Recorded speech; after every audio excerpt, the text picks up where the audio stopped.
श्रीसूर्याष्टकम् यस्योदयेनाब्जवनं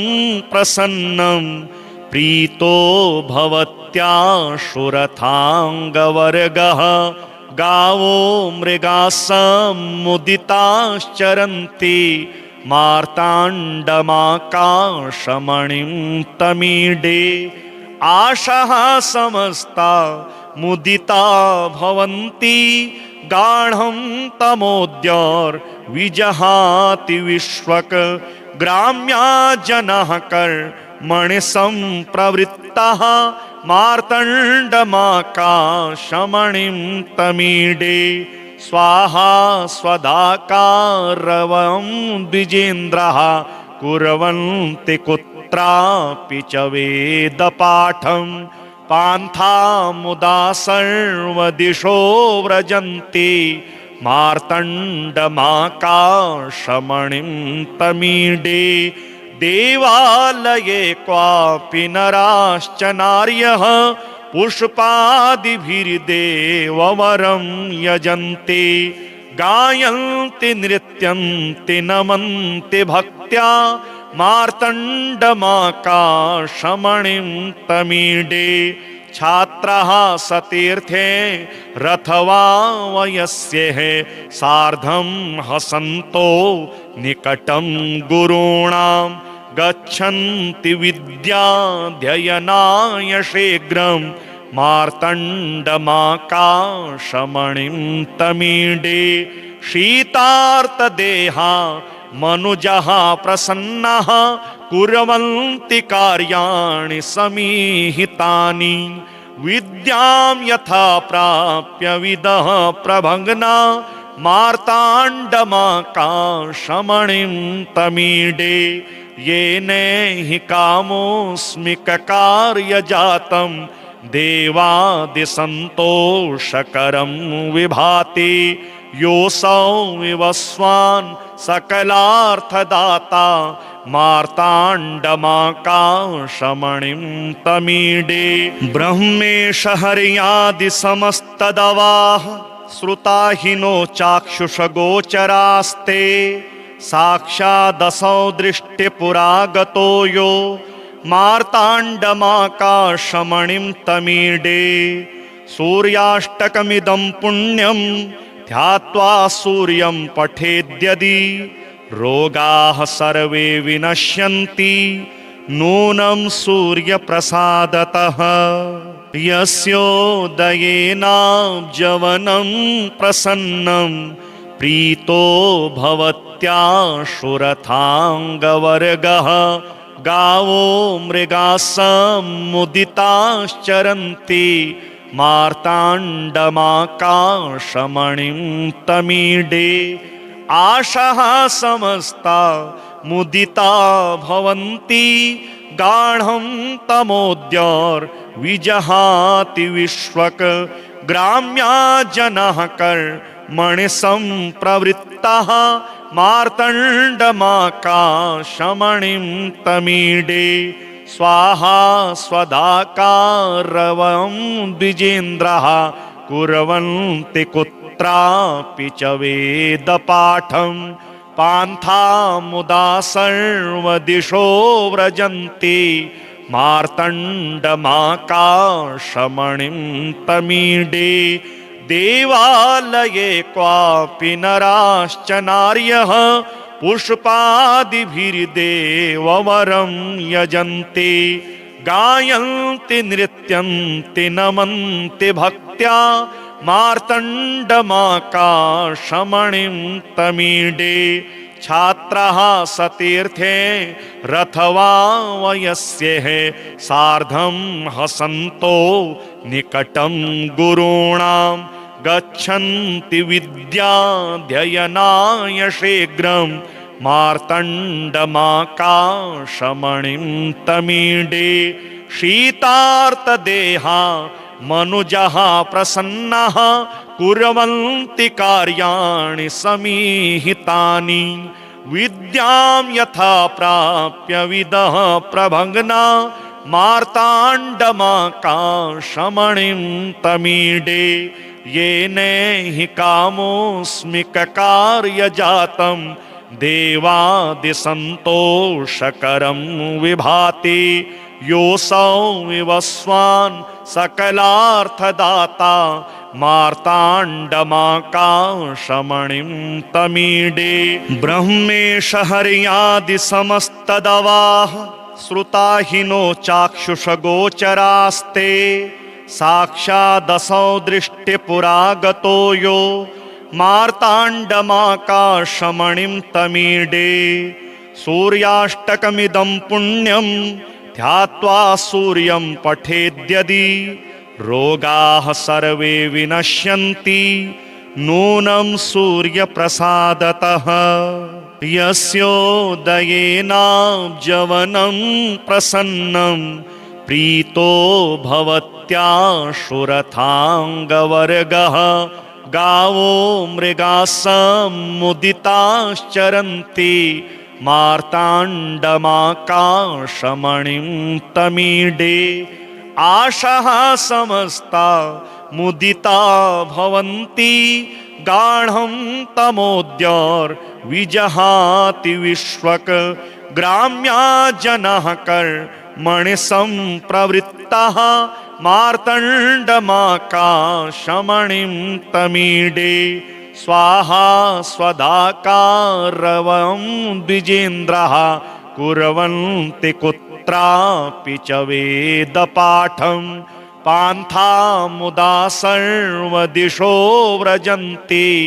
मार्तण्डमाकाशमणिं तमीडे। देवालये क्वापि नराश्च नार्यः पुष्पादिभिर्देववरं यजन्ति गायन्ति नृत्यन्ति नमन्ति भक्त्या मार्तण्डमाकाशमणिं तमीडे। छात्राः सतीर्थे रथवा वयस्येः सार्धं हसन्तो निकटं गुरूणां गच्छन्ति विद्याध्ययनाय शीघ्रं मार्तण्डमाकाशमणिं तमीडे। शीतार्तदेहा मनुजः प्रसन्नः कुर्वन्ति कार्याणि समीहितानि विद्यां यथा प्राप्य विदः प्रभग्ना मार्ताण्डमाकाशमणिं तमीडे। येनेहि कामोऽस्मि ककार्यजातं देवादिसन्तोषकरं विभाति योऽसौ विवस्वान् सकलार्थदाता मार्ताण्डमाकाशमणिं तमीडे। ब्रह्मेश हर्यादिसमस्तदवाः श्रुताहिनो चाक्षुषगोचरास्ते साक्षादसौ दृष्टिपुरागतो यो मार्ताण्डमाकाशमणिं तमीडे। सूर्याष्टकमिदं पुण्यं ध्यात्वा सूर्यं पठेद्यदि रोगाः सर्वे विनश्यन्ति नूनं सूर्यप्रसादतः। यस्योदयेनाब्जवनं प्रसन्नं प्रीतो भवत्याशुरथाङ्गवर्गः गावो मृगासमुदिताश्चरन्ति मार्ताण्डमाकाशमणिं तमीडे। आशाः समस्ता मुदिता भवन्ति गाढं तमोद्योर्विजहाति विश्वक ग्राम्या जनाः कर्मणिसम्प्रवृत्ताः मार्तण्डमाकाशमणिं तमीडे। स्वाहा स्वदाकारवं द्विजेन्द्रः कुर्वन्ति कुत्रापि च वेदपाठं पान्था मुदा सर्वदिशो व्रजन्ति मार्तण्डमाकाशमणिं तमीडे। देवालये क्वापि नराश्च नार्यः पुष्पादिभिर्देववरं यजन्ति गायन्ति नृत्यन्ति नमन्ति भक्त्या मार्तण्डमाकाशमणिं तमीडे छात्रः सतीर्थे रथवा वयस्यः सार्धं हसन्तो निकटं गुरूणां गच्छन्ति विद्याध्ययनाय शीघ्रं मार्तण्डमाकाशमणिं तमीडे शीतार्तदेहा मनुजः प्रसन्नः कुर्वन्ति कार्याणि समीहितानि विद्यां यथा प्राप्य विदः प्रभग्ना मार्ताण्डमाकाशमणिं तमीडे येन हि कामोऽस्मिककार्यजातं देवादिसन्तोषकरं विभाति योऽसौ विवस्वान् सकलार्थदाता मार्ताण्डमाकाशमणिं तमीडे ब्रह्मेश हर्यादि समस्तदवाः श्रुताहिनो चाक्षुषगोचरास्ते साक्षादसौ दृष्टिपुरागतो यो मार्ताण्डमाकाशमणिं तमीडे सूर्याष्टकमिदं पुण्यं ध्यात्वा सूर्यं पठेद्यदि रोगाः सर्वे विनश्यन्ति नूनं सूर्यप्रसादतः यस्योदयेनाब्जवनं प्रसन्नं प्रीतो भवत्याशुरथाङ्गवर्गः गावो मृगाः समुदिताश्चरन्ति मार्ताण्डमाकाशमणिं तमीडे आशाः समस्ता मुदिता भवन्ति गाढं तमोद्योर्विजहाति विश्वक ग्राम्या जनः कर्मणि सम्प्रवृत्तः मार्तण्डमाकाशमणिं तमीडे स्वाहा स्वदाकारवं द्विजेन्द्रः कुर्वन्ति कुत्रापि च वेदपाठं पान्था मुदा सर्वदिशो व्रजन्ति मार्तण्डमाकाशमणिं तमीडे देवालये क्वापि नराश्च नार्यः पुष्पादिभिर्देववरं यजन्ति गायन्ति नृत्यन्ति नमन्ति भक्त्या मार्तण्डमाकाशमणिं तमीडे छात्रः सतीर्थे रथवा वयस्यः सार्धं हसन्तो निकटं गुरूणां गच्छन्ति विद्याध्ययनाय शीघ्रं मार्तण्डमाकाशमणिं तमीडे शीतार्तदेहा मनुजः प्रसन्नः कुर्वन्ति कार्याणि समीहितानि विद्यां यथा प्राप्य विदः प्रभग्ना मार्ताण्डमाकाशमणिं तमीडे येन हि कामोऽस्मिककार्यजातं देवादिसन्तोषकरं विभाति योऽसौ विवस्वान् सकलार्थदाता मार्ताण्डमाकाशमणिं तमीडे ब्रह्मेश हर्यादि समस्तदवाः श्रुताहिनो चाक्षुषगोचरास्ते साक्षादसौ दृष्टिपुरागतो यो मार्ताण्डमाकाशमणिं तमीडे सूर्याष्टकमिदं पुण्यं ध्यात्वा सूर्यं पठेद्यदि रोगाः सर्वे विनश्यन्ति नूनं सूर्यप्रसादतः यस्योदयेनाब्जवनं प्रसन्नं प्रीतो भवत्याशुरथाङ्गवर्गः गावो मृगाः समुदिताश्चरन्ति मार्ताण्डमाकाशमणिं तमीडे आशाः समस्ता मुदिता भवन्ति गाढं तमोद्योर्विजहाति विश्वक ग्राम्या जनः कर्मणि सम्प्रवृत्तः मार्तण्डमाकाशमणिं तमीडे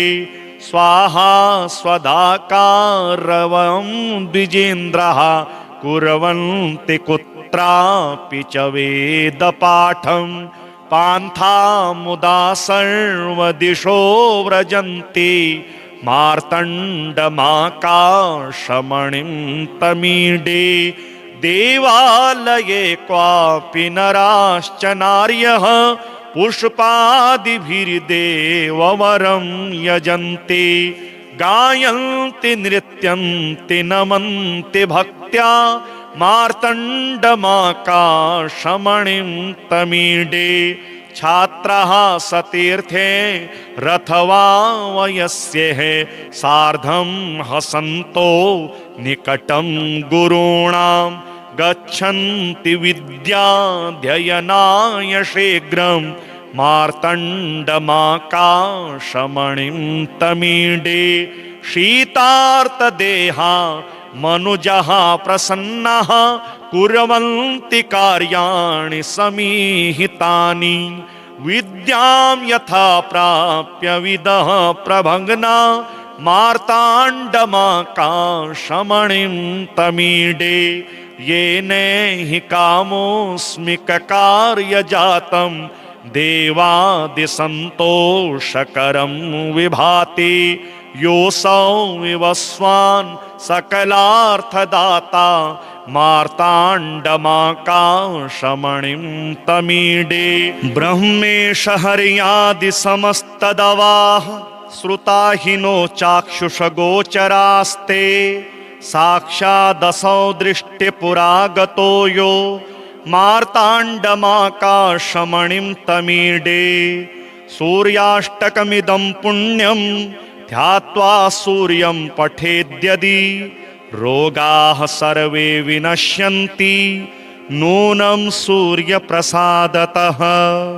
यस्योदयेनाब्जवनं प्रसन्नं प्रीतो भवत्याशुरथाङ्गवर्गः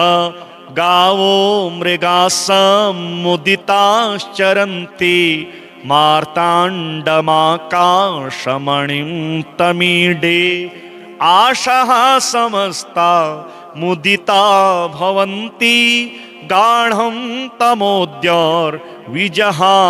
विश्वक ग्राम्या जनः कर्मणि सम्प्रवृत्तः मार्तण्डमाकाशमणिं तमीडे स्वाहा स्वदाकारवं द्विजेन्द्रः कुर्वन्ति कुत्रापि च वेदपाठं पान्था मुदा सर्वदिशो व्रजन्ति मार्तण्डमाकाशमणिं तमीडे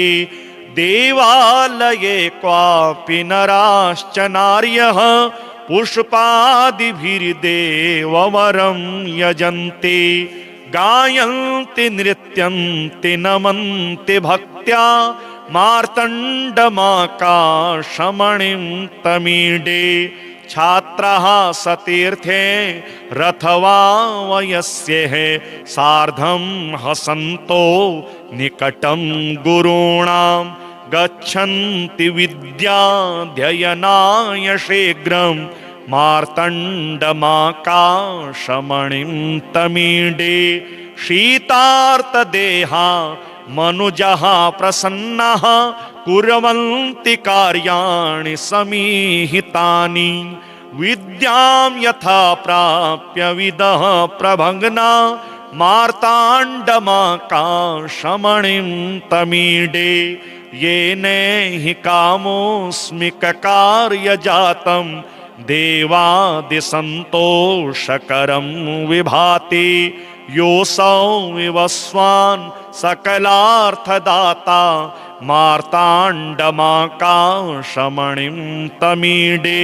ब्रह्मेश हर्यादि समस्तदवाः श्रुताहिनो चाक्षुषगोचरास्ते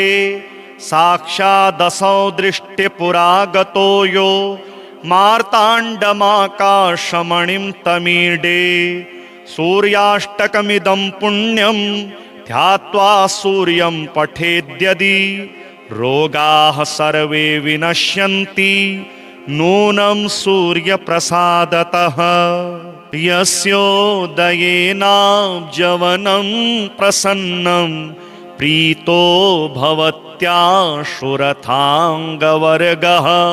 गावो मृगासमुदिताश्चरन्ति मार्ताण्डमाकाशमणिं तमीडे। आशाः समस्ता मुदिता भवन्ति गाढं तमोद्योर्विजहाति विश्वक। ग्राम्या जनाः कर्मणिसम्प्रवृत्ताः मार्तण्डमाकाशमणिं तमीडे। स्वाहा स्वदाकारवं द्विजेन्द्रः कुर्वन्ति कुत्रापि च वेदपाठं पान्था मुदा सर्वदिशो व्रजन्ति मार्तण्डमाकाशमणिं तमीडे। देवालये क्वापि नराश्च नार्यः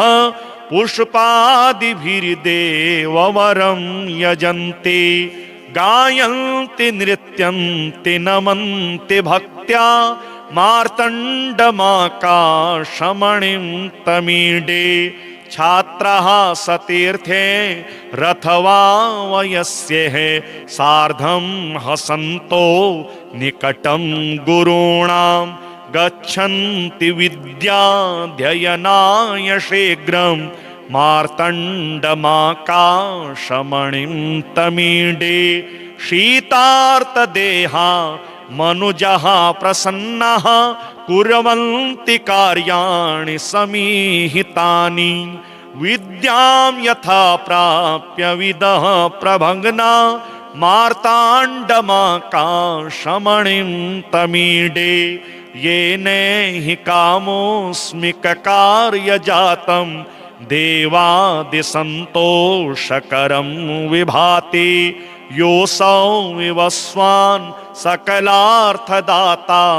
मार्ताण्डमाकाशमणिं तमीडे। ब्रह्मेश हर्यादि समस्तदवाः श्रुताहिनो चाक्षुषगोचरास्ते साक्षादसौ दृष्टिपुरागतो यो मार्ताण्डमाकाशमणिं तमीडे। सूर्याष्टकमिदं पुण्यं ध्यात्वा सूर्यं पठेद्यदि रोगाः सर्वे विनश्यन्ति नूनं सूर्यप्रसादतः। यस्योदयेनाब्जवनं प्रसन्नं प्रीतो भवत्याशुरथाङ्गवर्गः गावो मृगासमुदिताश्चरन्ति मार्ताण्डमाकाशमणिं तमीडे। आशाः समस्ता मुदिता भवन्ति गाढं तमोद्योर्विजहाति विश्वक। ग्राम्या जनाः कर्मणिसम्प्रवृत्ताः मार्तण्डमाकाशमणिं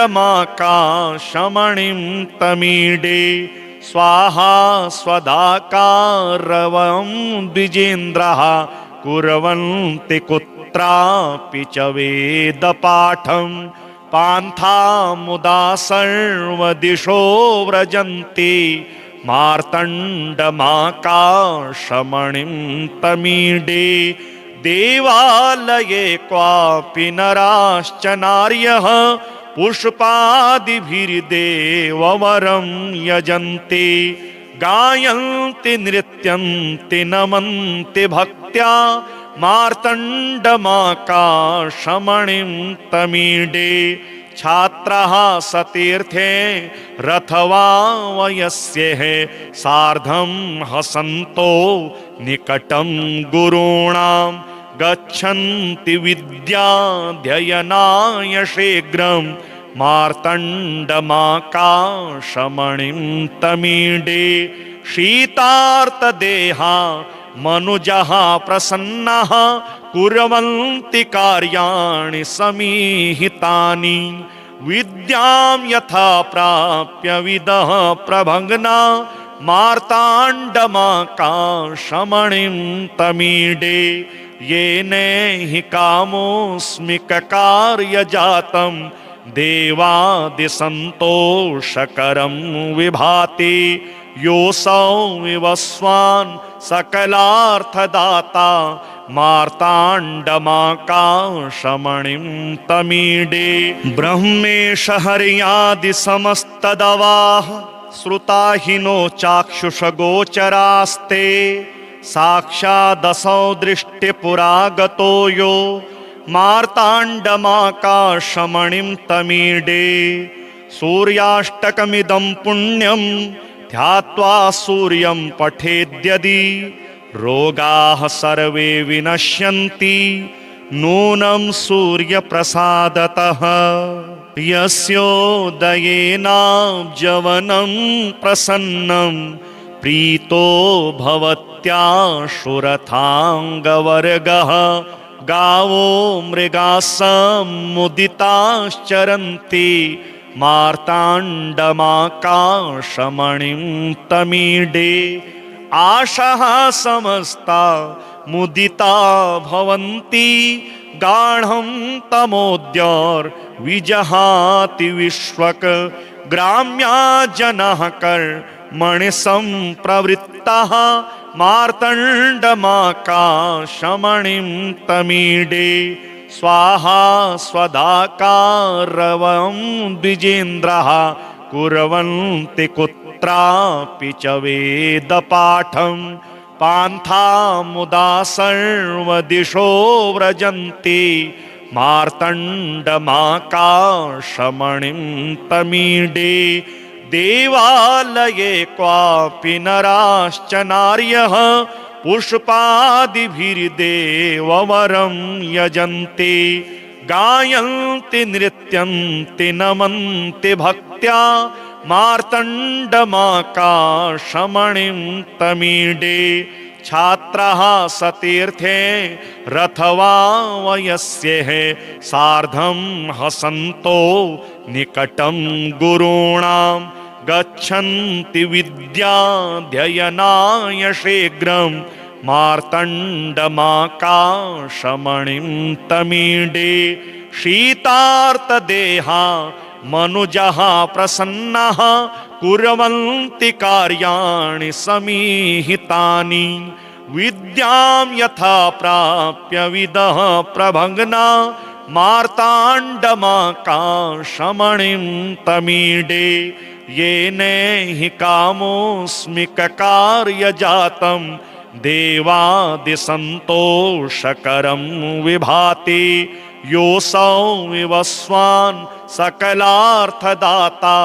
मार्ताण्डमाकाशमणिं तमीडे ब्रह्मेश हर्यादिसमस्तदवाः